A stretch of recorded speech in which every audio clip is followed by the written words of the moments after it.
Olá, paz Senhor. Ontem eu postei no Spotify uma mensagem falando sobre a volta de Jesus e o que ainda falta para Jesus voltar. Hoje eu senti de fazer esse vídeo para esclarecer alguns pontos fundamentais dessa vinda de Jesus. Eu quero que vocês percebam uma coisa: muitos dos cristãos estão prestando muita atenção nos sinais, calamidades naturais, manipulação do clima, guerras, rumores de guerras, ok? Tudo isso são princípios das dores. Mas se Jesus voltar agora, nesse exato momento, ele vem, ele busca a igreja, você vai junto com ele ou você fica na terra? Sabe a resposta? 3 fundamentos básicos que você precisa entender para saber se você vai fazer parte da ceia das bodas do Cordeiro, se você vai subir junto com a noiva, se você realmente é uma virgem prudente que tem azeite na sua lâmpada, ou se você é uma virgem nécia e vai ficar com a porta fechada. Paulo cita no último versículo de 1 Coríntios 13, agora, pois, permanecem a fé, a esperança e o amor. Dos 3, o amor é o maior deles. Então, 3 elementos base. Fé. Fé no quê? Em Jesus Cristo, no Evangelho, na palavra pura de Deus. Você tem que ter fé, mas não é qualquer fé, eu acredito, não. Aquilo ali é sua normativa de vida, é seu manual do usuário. A palavra de Deus, principalmente os evangelhos, Mateus, Marcos, Lucas e João, ali está toda a base da tua existência e do teu propósito de vida. Se você vive o evangelho, você tem fé. Esperança. Esperança no quê? Jesus está voltando, Maranata. Vai ser hoje? Vai ser daqui a um ano? Não sei. Jesus está voltando. E eu, como um servo prudente, eu tenho que estar atento. E como é que eu faço isso? Vivendo aquele evangelho que eu digo que tenho fé nele. Jesus diz, eu tenho que amar os inimigos, eu não posso julgar as pessoas pela aparência, eu não posso ser alguém que divide o corpo de Cristo, eu tenho que pregar o evangelho a toda criatura, eu não tenho que ficar escolhendo para quem eu vou pregar, não importa se é fariseu, não importa se é publicano, não importa se é uma pessoa que tem uma boa reputação ou se é um leproso, eu tenho que pregar o evangelho aonde Deus mandar, não é onde eu acho melhor. Isso não existe para o Senhor. Se eu sou servo, eu não dou pitaco no reino, eu não defino quem vai receber o evangelho ou não. Quando Jesus prega para a mulher samaritana, em João capítulo 4, ele tem que dispensar os discípulos, porque os discípulos eles não teriam compreensão do propósito do Pai para com aquela mulher. Aquela era uma mulher que já teve 5 maridos. Na época, além da mulher não ter voz, uma mulher que teve 5 maridos era basicamente uma prostituta. Mas Jesus foi até ela. A mulher que ungiu os pés de Jesus em Betânia, o fariseu que hospedava o Senhor disse, se homem fosse verdadeiramente profeta, saberia que a mulher que eu toco é uma pecadora. E Jesus dá uma lição de moral, isso está lá em Lucas 7, vale a pena estudar essa passagem, dá uma lição de moral naquele homem judeu, conhecedor da Torá, porque aquela mulher sabia que ela era pecadora, que ela era uma rejeitada do mundo, da sociedade. Mas aquele judeu se achava bom, aquele fariseu se achava um homem justo. E quantos estão assim hoje? E por último, o amor. Que amor? Aquele que não se ufana, que não se soberbece, aquele que tudo sofre, tudo crê, tudo espera, tudo suporta, que jamais acaba. Aquele amor que ele não escolhe para quem ele vai amar, ele simplesmente ama. Quando o Senhor Jesus Cristo, ele estava na cruz do Calvário, sendo assassinado pelos judeus, pelos fariseus, pelos escribas, ele disse exatamente essa palavra: Pai, perdoa os seus pecados, eles não sabem o que estão fazendo.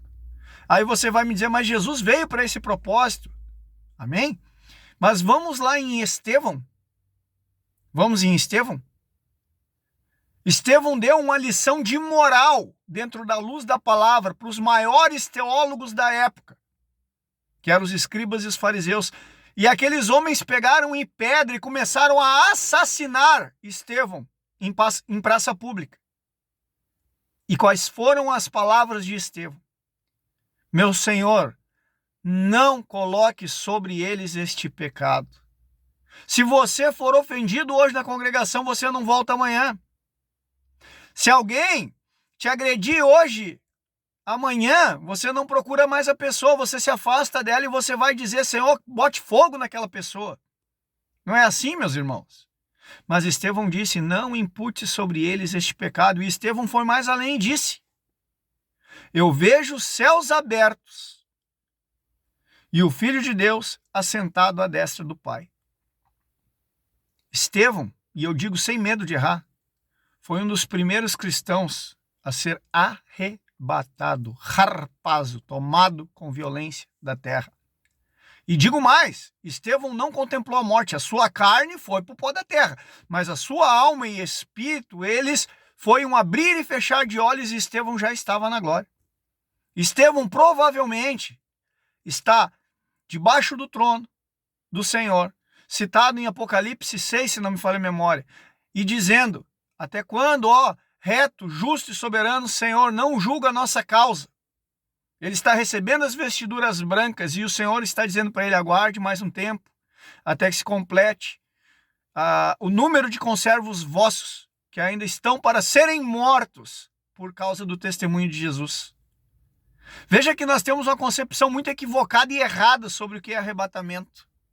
Muitos acham que vai sumir a roupa e vai ficar só os paninhos, vai sumir o corpo e vai ficar os paninhos na terra. Irmãos, Coliseu, mães segurando suas crianças no colo, sendo devoradas por leões.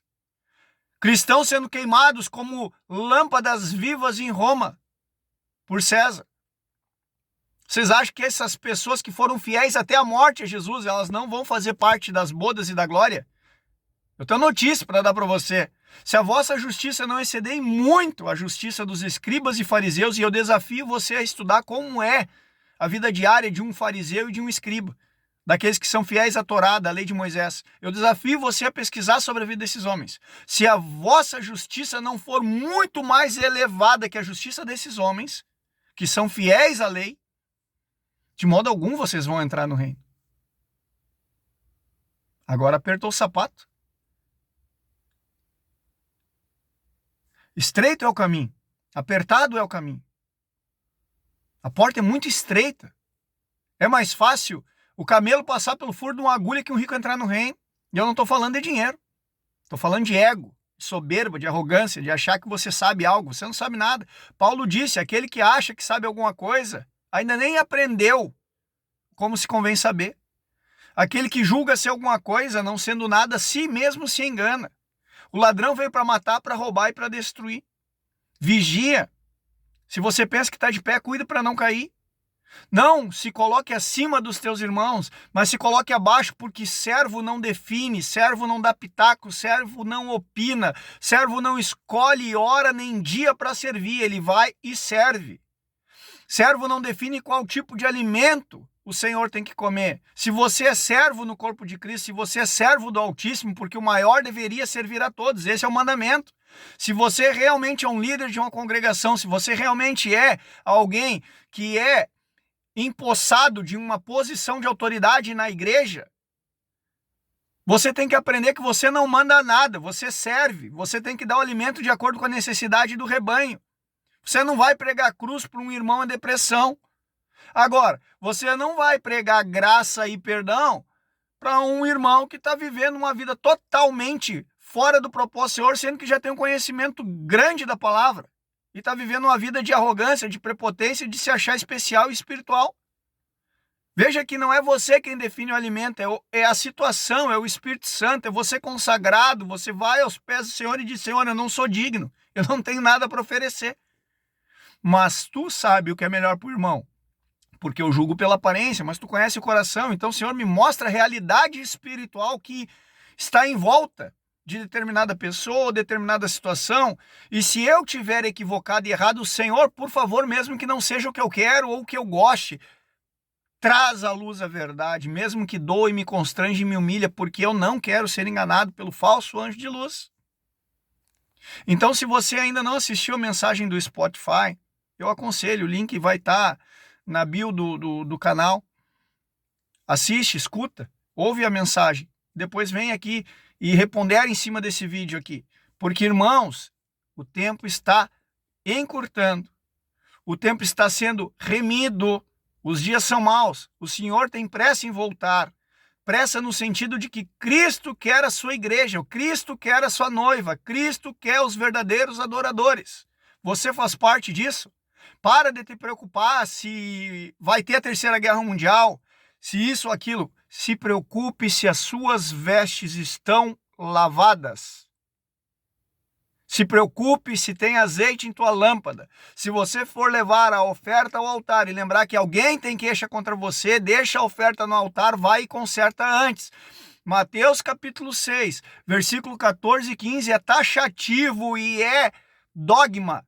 Se vocês perdoarem as pessoas as ofensas delas, o Pai vai perdoar as vossas.